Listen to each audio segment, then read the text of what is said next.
Welcome back. We begin our news bulletin with Iran's Supreme Leader Ali Khamenei, who says the US is trying to create divisions in Iraq to trigger a civil war. Delivering the Friday sermon after 8 years, Khamenei said the Al-Quds Force are fighters without borders. He said the Al-Quds Force should be viewed as a humanitarian organization. He said Iran's missile strikes on US targets in Iraq this month delivered a slap on America's face, showing the Islamic Republic had divine support. The Supreme Leader said by killing Soleimani, the US exposed its terrorist nature. Khamenei said the UK, France and Germany cannot be trusted over the 2015 Iran nuclear deal anymore. The US-led military coalition in Iraq says 11 of its soldiers were wounded in the Iranian missile attack on its Al-Assad airbase. In a statement, the coalition said the injured were flown into Landstuhl Regional Medical Center in Germany. US CENTCOM spokesman Captain Bill Urban said no US service members were killed in the assault on January 8th. US President Donald Trump and the Pentagon previously said no soldier was harmed by the action. The Pentagon chief spokesman Jonathan Hoffman disputed any contradiction. Hoffman said the Pentagon learned of the injuries today and shared information immediately. Iran had claimed it killed 80 American soldiers in a retaliatory attack after the US assassinated Major General Qasem Soleimani. In Afghanistan, the Taliban say a peace agreement with the US could be just a few days away. Spokesperson Suhail Shaheen said both sides, led by Mullah Baradar Akhund and Special Envoy Zalmay Khalilzad, are working on the final details. Shaheen said the venue of the signing ceremony is among the issues being discussed. The spokesperson said details of progress in the talks will be shared soon. Pakistan's Foreign Minister Shah Mahmood Qureshi said the Taliban had showed willingness to reduce violence, but Kabul says any deal without a complete ceasefire is unacceptable.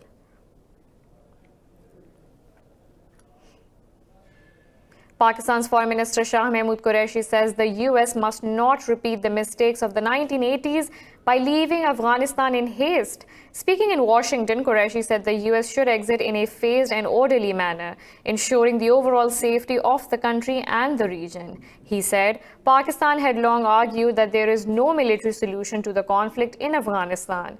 Qureshi said bringing peace to the war-torn country is a shared responsibility. He also said Pakistan is playing its role, but it cannot do it alone, and urged the international community to play its part. He also cautioned that not every country in the region wants to see peace in Afghanistan. Chinese President Xi Jinping arrives in Myanmar today on his first trip to the country since 2009. He will step up investment in the Southeast Asian nation as part of China's Belt and Road Initiative. Ahead of his visit, Myanmar's Deputy Minister of Commerce, Aung Tu, said President Xi will sign two key agreements. The pacts cover the Kyokpo Special Economic Zone and a $1.3 billion port deal in conflict-ridden Rakhine. During his two-day visit, President Xi will meet President Win Myint and State Councillor Aung San Suu Kyi. He will also meet Commander-in-Chief Min Aung Hlaing in the capital, Naypyidaw. China has been Myanmar's closest ally for over 2 decades. Russia has denied reports it bombed civilian targets in the de-escalation zone of Syria's Idlib province. The Ministry of Defense says there have been no military flights since the January 9th ceasefire agreement. On Wednesday, 18 people were killed in what was claimed to be a Russian airstrike that hit a vegetable market. Russia's Major General Yuri Voronkov accused the rebels of violating the ceasefire. Voronkov said rebels carried out 60 attacks in Latakia, Aleppo, Idlib and Hama provinces. Meanwhile, 3 Turkish soldiers have been killed in a car bomb attack during roadside checks in the northeastern town of Suluk. In Vienna, the US and Russia have held a new round of talks on arms control and reducing security misunderstandings. In a statement, the US State Department said both countries talked of possibility of moving beyond a bilateral format on arms control. It said nuclear stockpiles and arms race stability were on the agenda. The delegations agreed to continue the strategic security dialogue and also begin expert-level engagement in the near future. Washington has recently said expand arms control treaties should expand to include China. The Trump administration has already pulled out of the intermediate-range nuclear forces deal with Russia. Another treaty, the New START, will end the next year, and the U.S. has suggested it may let it lapse.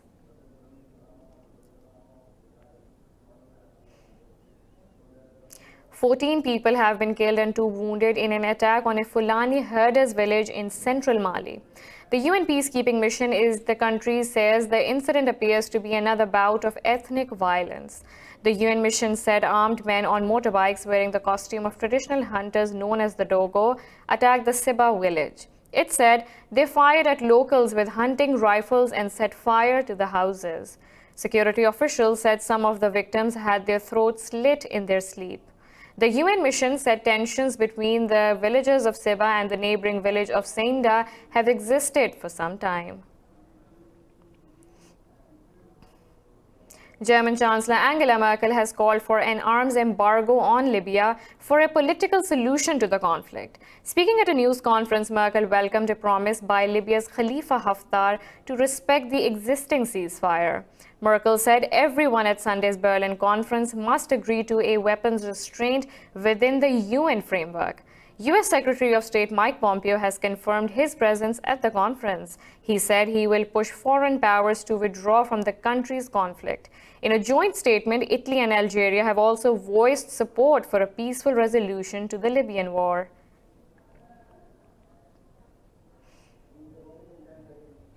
U.S. Joint Chiefs of Staff Chairman General Mark Milley says Washington will decide on the level of its Africa presence in 2 months. Washington has 7,000 special forces on rotation in the Sahel region, fighting militancy in joint operations with national forces. On his way to France, Milley said the military is waiting on approval from Defense Secretary Mark Esper to pull out. Earlier, Esper hinted at a withdrawal of U.S. forces from the region under the Pentagon's National Defense Plan. He announced the U.S. intention to refocus efforts on strategic competitors, China and Russia. France has pledged to press the U.S. to keep its troops in the region because of their crucial role. The French central bank says the continuing transport strike has stunted economic growth. The bank's governor presented economic figures to Parliament in Paris as the national walkout entered day 43. The governor said an estimated 10% of businesses, mainly hotels and transport, have been affected. French commerce reported turnover losses of over 50% as the transport shortage put off customers during the Christmas season. Trade unions are blocking ports and disrupting power production, pressurizing President Emmanuel Macron to scrap his pension overhaul. Electricity output was down by 9%, while ferries to Britain suffered delays. Students, teachers, lawyers, and other workers have also now joined the strike. French far-right leader Marine Le Pen has announced her intention to run for president again. This comes as embattled President Macron faces one mass protest movement after another against his policies. Le Pen said she will propose a grand alternative to put the country back on its feet and create national unity in her New Year's wishes. She said the greatness of her movement is to make citizens actors in political life. Le Pen, leader of the anti-immigration party, reached the final runoff in the 2017 presidential elections, where she was heavily defeated by Macron. France's next presidential election will be held in 2 years. Ukraine has asked the FBI in the U.S. for help probe a suspected cyber attack by the Russian military on its energy company Burisma. It is the same company caught up in the impeachment of U.S. President Donald Trump.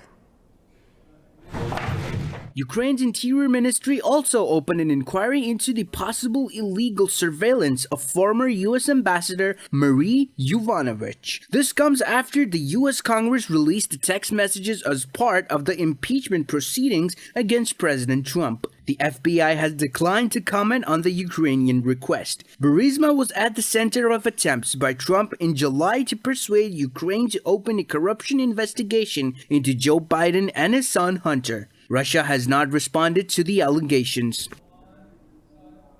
We have a lot more coming up right after this short break, so stay tuned.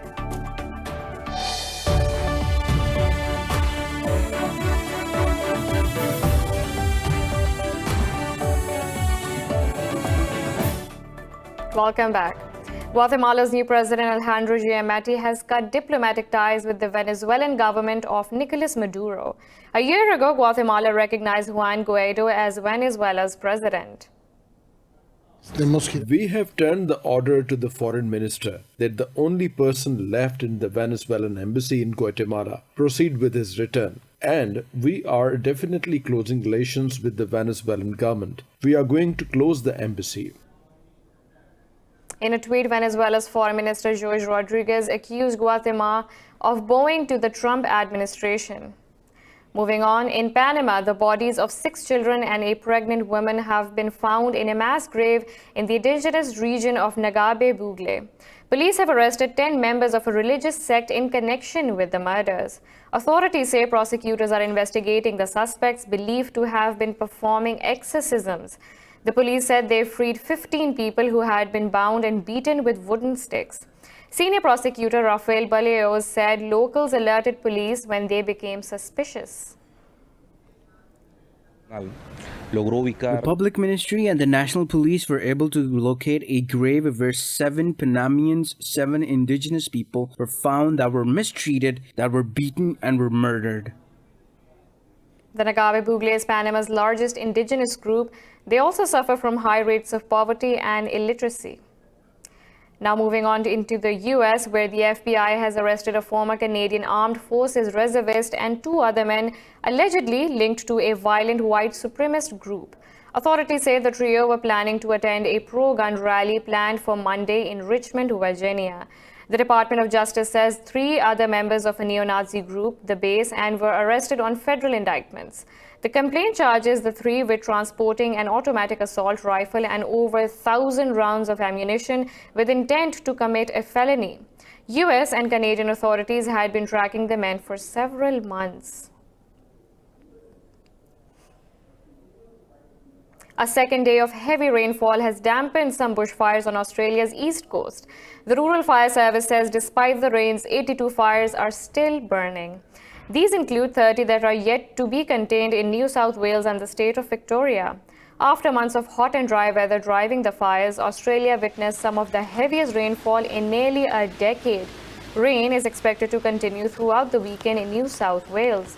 Authorities say millions of animals are still threatened by the bushfires.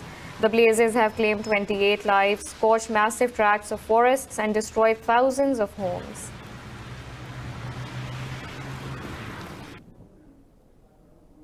Chinese authorities have reported a second death from an outbreak of a new coronavirus. Health officials at the inland city of Wuhan say 5 others are in critical condition. They say there have been 41 confirmed cases of the illness since December. South Korea has heightened its response status while the new virus spreads to parts of East Asia. Thailand has reported 2 cases of the virus, with authorities insisting that there was no outbreak in the country. Earlier, Japan confirmed its first case of the infection. The World Health Organization says the Japanese case is unlikely to lead to a major outbreak in the country.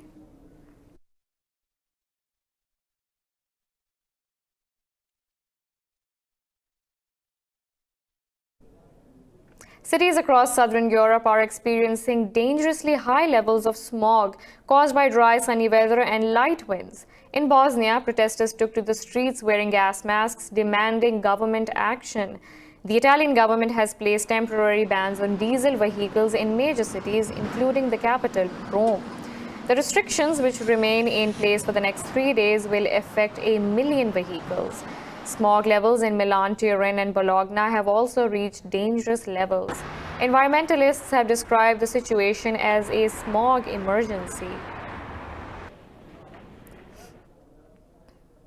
Brazil has opened a new $100 million Antarctic base built by China's China National Electronics Import and Export Corporation. Brazil's Vice President Hamilton Mourão inaugurated the Commandant Ferraz base today. This report will tell you more. The new facility replaces a research station destroyed in an explosion almost 7 years ago. Brazil's 1982 Antarctic program was set back in 2012 when an explosion killed 2 officers and destroyed 70% of the building. Brazil's Science and Technology Minister Marcos Pontes says that new 4,500 square meter facility was bigger and safer. It's great to see the capacity that we will have in scientific terms, because this will also signify the work of hundreds of researchers in Brazil and from other places on account of our cooperation, so that we can cooperate on the advancement of science and the knowledge of the planet as one. The base can house 65 people and will be used to study microbiology, glaciers, and climate, amongst other fields.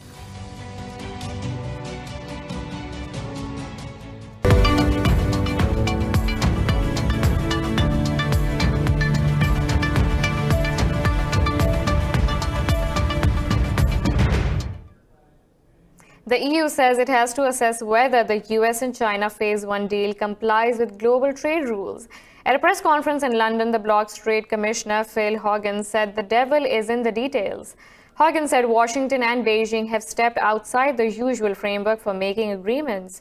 He said Chinese companies would be forced to buy more American goods, shifting Beijing's demand away from European companies. Under the new accord, China has promised to boost U.S. imports by $200 billion over 2 years. The U.S. and China signed a Phase 1 agreement aimed at easing an 18-month trade war that rattled the global economy. China says its GDP growth in 2019 was the slowest in 3 decades. The trade war with the U.S. took its toll on the world's second-largest economy. Data released by Beijing today suggests the economy could only hit 6% growth over the past year. This rate was within the government's 6.5% target. The trade war between China and the U.S. has dented Beijing's economy, while additional U.S. tariffs slowed domestic and foreign demand. Beijing released its growth data following a trade war truce with the U.S. after signing off the Phase 1 deal on Wednesday. Google's parent company Alphabet has hit a $1 trillion market valuation for the first time. It is the only 4th U.S. company to reach the milestone. Alphabet shares gained nearly 1% to hit the market capitalization. The Alphabet record comes after a historical change in leadership at the firm. In December, Google CEO Sundar Pichai took the top role when co-founders Larry Page and Sergey Brin stepped down. Apple was the first U.S. company to hit the $1 trillion market mark in 2018. Stock markets across Europe are trading higher after China's GDP figures grew in line with expectations in last year's 4th quarter. Investors have also rallied on hopes that the Phase 1 trade deal signed between the U.S. and China will lower global trade friction. Frankfurt's DAX is trading over 0.5% higher. The CAC 40 in Paris has gained 0.5%. London's FTSE 100 is trading fractionally higher ahead of key inflation data for December, set to be released later in the day. In Asia, Nikkei 225 led the gains, closing nearly 0.5% higher as major sectors picked up. Hong Kong's Hang Seng and the Shanghai Composite both gained ground.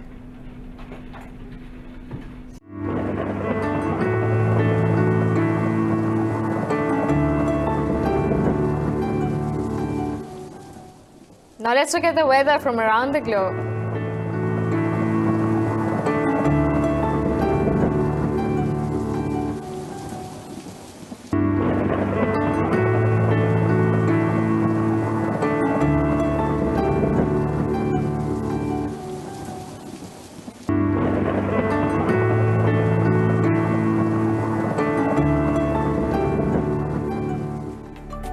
This is all for now. For the latest updates, you can follow us on social media at indus.news.